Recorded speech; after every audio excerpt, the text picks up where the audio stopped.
Army Corporal Fred B. McGee will tell you he's not brave for his actions during the Korean War, but hearing his story will probably make you think otherwise. He was drafted into the Army in 1951 and sent to the heart of combat in Korea as part of the 17th Infantry. This is his story in his own words.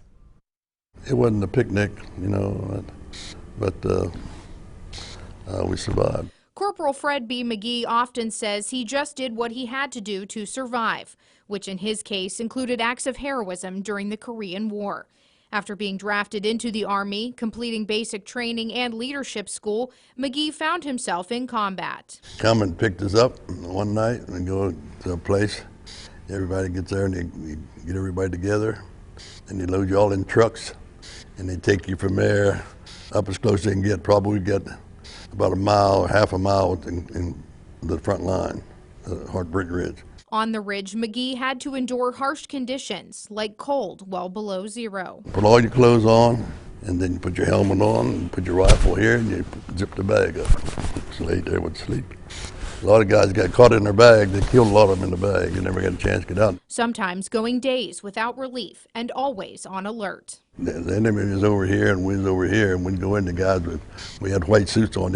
All of them put white suits on the other side, and I don't know how many guys they killed and wounded. They come over that hill. McGee himself had several close brushes with death. I was on the outpost one night, and something said, patch.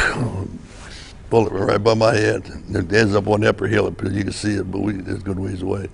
And the sniper shot at me and dismissed me going. And was wounded. He was talking on the radio, and that shell landed right in between us and hit him all up through the back. And I'm there because he was on his knees talking on the radio. And I was laying down shooting a machine gun, and I got hit in the leg down into there. McGee also found himself forced to take command after his squad leader was wounded and the second in command couldn't take over. And I stayed there, and then I went out again a little further.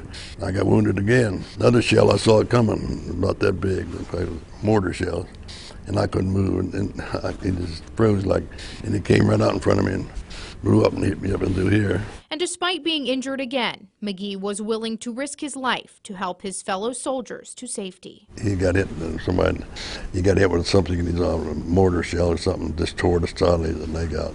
And he was walking along crying, hollering. And then the guy another soldier come along, he had a piece of shrapnel in here. And so we got between them and helped him back to the line where we started out at.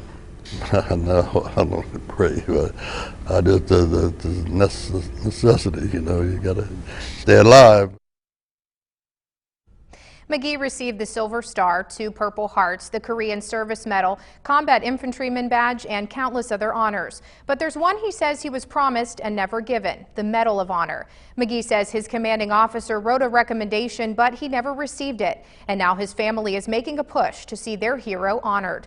To read about their efforts and hear much more of McGee's story, visit WTRF.com.